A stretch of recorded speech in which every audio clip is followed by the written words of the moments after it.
Ah, shit, there we go. My name is Riggy Marz, Riggy-Marz. Ryan's homeboy, he wanted me as a guest on his Friend Fridays. Unfortunately, he cannot make it tonight. His Wi-Fi is out of whack and shot the fuck out, of course. So we'll catch up with him later. I'm just gonna give a brief background about me, how I met this fool. So I was in 8th grade and born and raised in Los Angeles, Pasadena, California, actually. And I got accepted into like a few prestigious private boarding schools. And my parents take me up for like a weekend, like I stay for like a weekend and like check out the school, right, to see if I like it. It's called Midland, Midland, in Santa Barbara County. And I get there and hated it right away. I didn't know it was an all-male school. And it was also directly across the street from Neverland Ranch, Michael Jackson's Neverland Ranch. So I was automatically a bit creeped out. But they let me have my skateboard, you know? And they're like, yeah, the skate park's that way. And there's like a flat bar and like fun box and shit. I was like, all right, bet. I'm gonna go check it out. And I go over there and there's just like one dude over there like looking all sad as fuck, and it was Ryan. And I was like, what up, man? like, hey, I'm Steve, nice to meet you. You've probably heard stories about me in his previous videos, mind you. Anyway, I was like, what do you, like, what's the deal, bro? Like, is this place chill or what? And he's like, it's fucking whack, bro. That's exactly what he said too. It's fucking whack, bro. And I remember he was on the phone with like his boy Jesse Sylvie from Shorty Skateboards, like trying to get picked up to like get the fuck out of there. Like, I guess he had been in trouble like with his folks and like expelled from other schools. So like his folks sent him there because he was a bad kid, right? And so I immediately, we hit it off, dude. And I hated it. Like all the guys would like shower together, like in the fucking dorm. And I'd never been exposed to that before. And it creeped me the fuck out. And like, I called him a faggot. And I don't talk like that, but like, I was like, yo, you faggot. And the principal was like, yeah, we don't think that you would be a good fit here. And I was like, that's fucking fine. Like, I'm never coming back here again. And I didn't talk to Ryan for years after that. I ended up going to another boarding school in Ojai called Happy Valley School. And that's where I got into drugs and music. Like psychedelics. It was like little hippie kids from like the Midwest and like Chicago and shit. It was like parents sent them over there, and foreign exchange students. And there was this, my roommate was from Tokyo, Japan. And he was a producer and DJ. He made beats, and he made beats for this underground hip hop group in Canada called Isosceles, and 2 white rappers. And like, other than like Slug and like Idea and like a few other white rappers that I'd heard of already, like I heard Isosceles, and I was like, these fools are fucking dope. Like, whoa, like. And it opened up a door to like all like kinds of like hip hop I hadn't been exposed to yet, other than in like skate videos and shit growing up, And I always wrote poetry. Like English was my strong point too. And I remember a dude was playing a beat, and his name was Joji Shimamoto, and he was playing a beat, and I was like reading my poetry, And he was like, hey, that's actually pretty good. Like, try rapping it, And so I tried rapping it over the instrumental, and like, that's kind of like I didn't like grow up and be like, I'm going to be a rapper, like a lot of these fucking whack new kids are, It started like that, like homie skateboarded and like got into like making music and beats, and like, we just like, I always was drawn to like the more like conscious, like intellectual type hip hop. And so it just kind of like worked out on its own, you know, and like has grown into like what it's become now. So I got hella deep into drugs. Like I got expelled from Happy Valley for smoking weed in my room. And they sent me back to Pasadena, where I'm from, Pasadena, California. And I went to public school in South Pasadena High School. And primarily like white kids and Asian kids. And like Highland Park's right there. So like there were like some Southsiders from Highland Park, like at our school. Like they had the crystal and the yay, and like the Asians had the ecstasy pills, the boats of that shit, and like the weed. And like that's really when I got into hustling, you know? I made more money at like 17, 18, 19 years old than like, you know, any other time in my life. And like, fortunately never got busted for anything like too crazy. But like that started like my stint of rehabs and like getting in trouble with the law and, you know, that kind of shit. But like rapping, I always did, you know, whether I was doing good or homeless on Skid Row, like whatever, like I was always writing raps and recording music and doing shows, you know. Some of the first like biggest shows I did was at this venue called The Terrace. The Knitting Factory, rest in peace, in Hollywood, and The Terrace in Pasadena, like opening for like KRS-One, Hieroglyphics, Living Legends, you know, shit like that. And drugs, just like, you know, like my drugs of choice, my drugs of no choice was like crack and meth. Like I'd smoke crack and fucking take hella E-pills, like chilling at raves, like bumping lines of ketamine and shit. But you know, like when I was about 20 years old is when there was this website, right, like called erowid.org, EROWID. It's like information and like on like certain, all the drugs and like the effects of it and like the legal penalties and shit like that. And like I studied that shit. That's what I did my freshman year at Happy Valley. Like I didn't go to class, I just like studied drugs because like they were cool to me, you know? And heroin was like the last drug on that list I ever tried. And I immediately fell in love with it, you know, and that's when I started catching cases. You know, I was making trips from Humboldt County and back, like, you know, with fucking trunk full of weight and fucking, you know, caught a case for distribution of marijuana, which later got expunged from my record once like Prop 47 went in effect and like the laws changed and shit. So I was 29. I just got out of LA County jail doing 9.5 months in LA County jail, and was on Facebook, and I guess Ryan and I had been friends on Facebook since like MySpace. Like we were friends on MySpace too, you know. And he put a post up like, hey, I'm at Bishop Gooden Center. It's this residential rehab in Pasadena, like any Pasadena homies of mine out here. And I hit him up like, yo bro, what's good? Like, remember me, da da da da. I think he kind of remembered me, I don't know, whatever. Like, I think we both just wanted to party and shit. But I went and met up with him. I just got released from jail, and like he's like court ordered to this place for parole. And he was just drinking, like dodging the drug tests, like, and I was like just right back into the meth and heroin and GHB, man.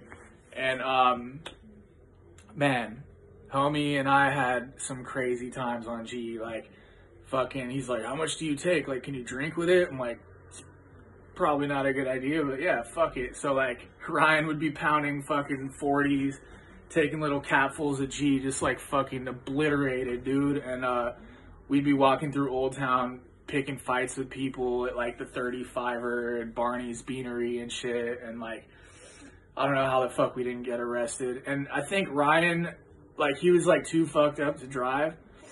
Okay, so this is what happened. We left the bar after getting in a fight, and we both decided like, dude, like, let's smoke some crack, dude. Like, it's been a minute, like, let's go get some cabbie.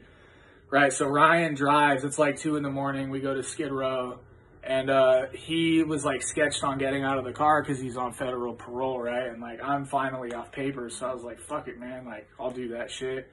So dude's parked like right there on like 7th and fucking San Pedro. And I get our money together and like hit the corner, cop some crack, and like I already was smoking that shit before I even got back to the whip, you know, because, you know, I like crack too, you know.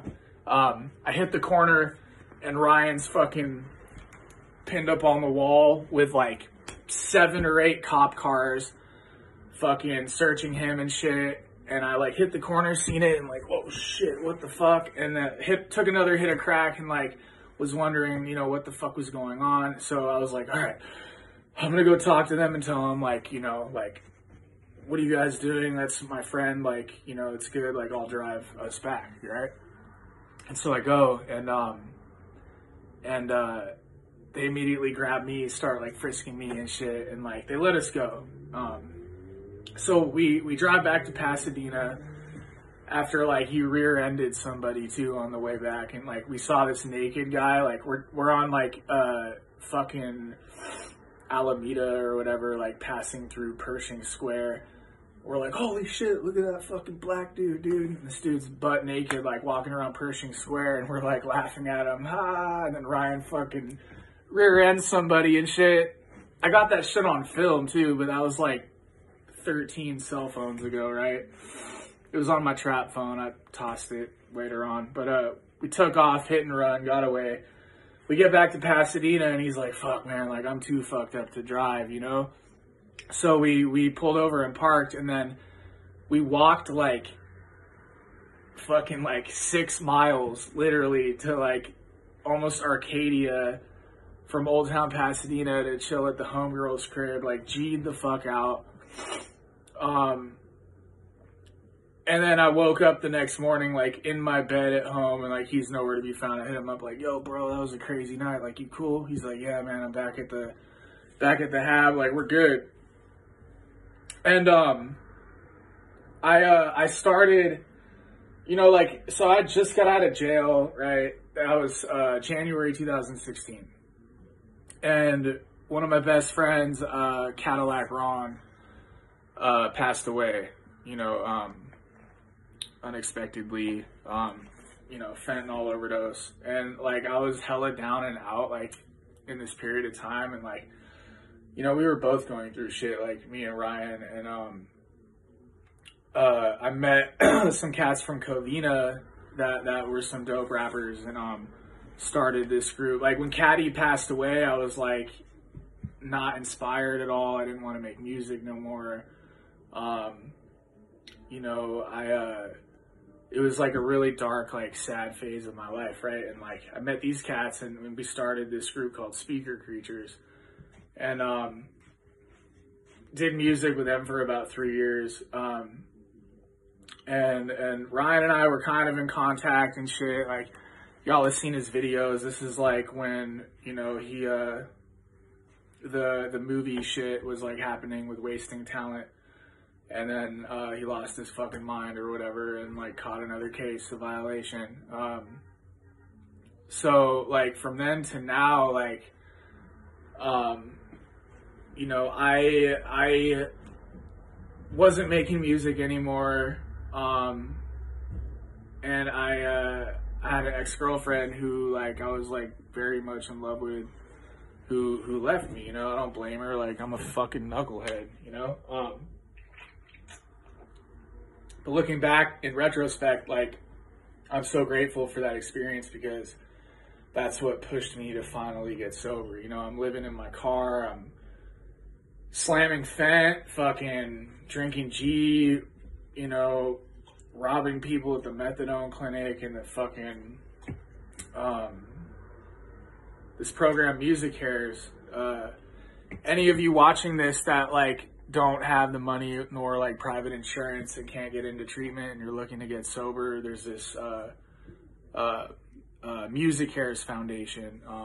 Look them up online. They help professional musicians with treatment and financial assistance. You know, I had been reaching out to them for months, and like they hit me up and were like, hey, if you go to treatment, right now for 30 days. Like, will you go? And I was like, yes, absolutely. Like, I had cash in my pocket, like waiting on the connect, and like I just said fuck it and just caught an Uber and went to this spot in Northridge they sent me to.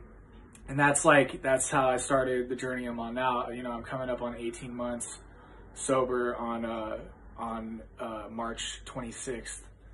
And like my life's just like changed like crazy. Like Ryan got out about a year ago. Like, you know, we linked back up, and you know, he's doing good, I'm doing good, and it's like a trip, like the shit that we made it out alive from, you know. I thought that getting sober would like I would have no like creative drive left or like inspiration, you know. I thought like, and I also like took a break off music anyway to like do the steps and like figure out, you know, like find myself, you know, like because I couldn't go back to what the fuck I was doing. Like I was doing shots so fat of fentanyl, like I didn't care like if I woke up or not, you know. And it's amazing how low our minds can take us, you know. Like I have mental health issues as well, and you know that shit's real shit, man. Like look around, like people are dropping like flies, you know. But now, just in the last like 9 months, I really I never put like 100% of my I never put that amount of effort into like my art, you know. And I linked up with my brother Lush One. Cadillac was a mutual friend of ours. You might know him through battle rap, like King of the Dot, KOTD and shit on YouTube. That's where they got a lot of their notoriety. Lush and I linked up, and you know, one thing led to another, and we're working on this EP. We go by the name Dead End Kids.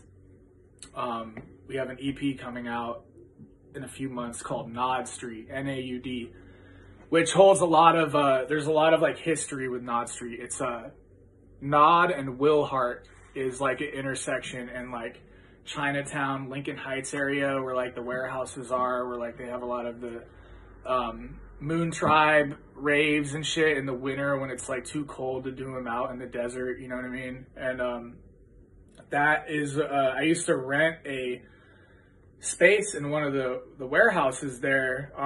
My buddy was a like OG burner, like pyrotechnician and like sculptor, and like he like owned this spot, and he rented out a spot to me where I did like where I you know, it was like a live and work space, but I had my silk screen machine there because about like 6 years ago, like I was printing all my own merch. That was like the last time I was sober and like really on my grind, like with music. And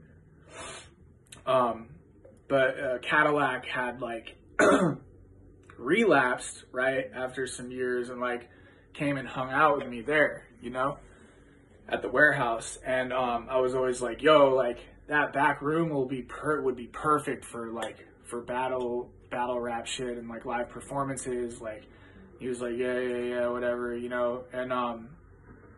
And we never like did anything there. And then Caddy, you know, passes away in 2016, and on Facebook they're like there's like a flyer for like Cadillac's memorial service, right?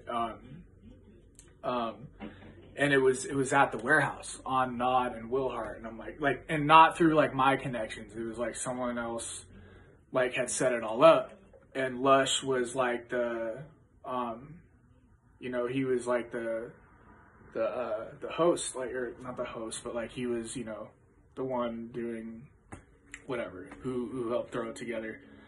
So it was just like kind of, it was a trip. It was like kind of like eerie too, like how like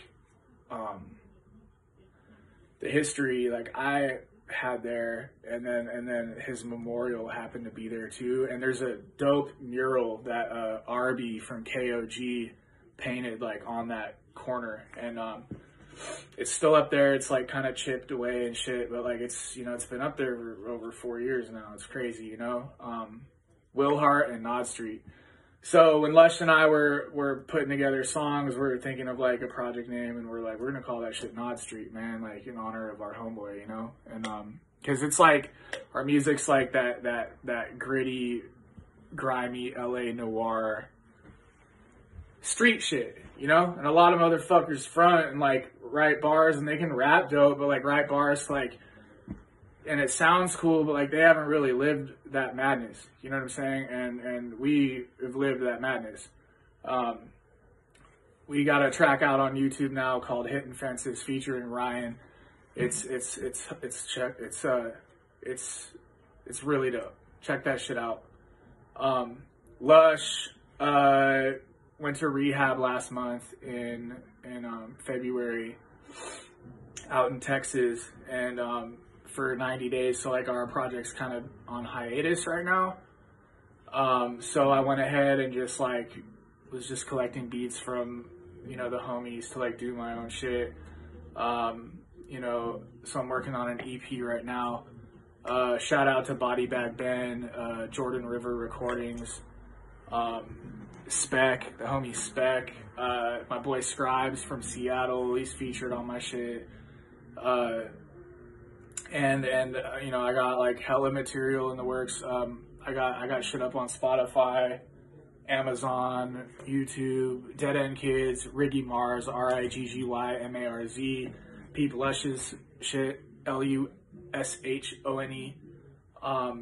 Hit that follow button, man. Subscribe, you know, like fucking help us get our numbers up, man. Like, but this virus shit is obviously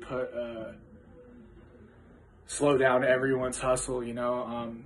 So I've just been, you know, cooped up in the COVID cave, fucking just riding. I'm taking this time as like a time to sit and reflect and like get work done, because, you know, like when you're out and about all the time, like you know, life hits you, and like I procrastinate a lot, you know what I mean?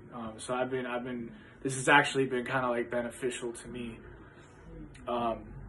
So yeah, be on the lookout, like hella new shit coming soon. As soon as I can get into the studio and record it, like my engineer's paranoid too, and like not doing shit right now. So like we'll see, you know, how all this turns out. Hopefully it'll stop soon, and like they'll figure it out.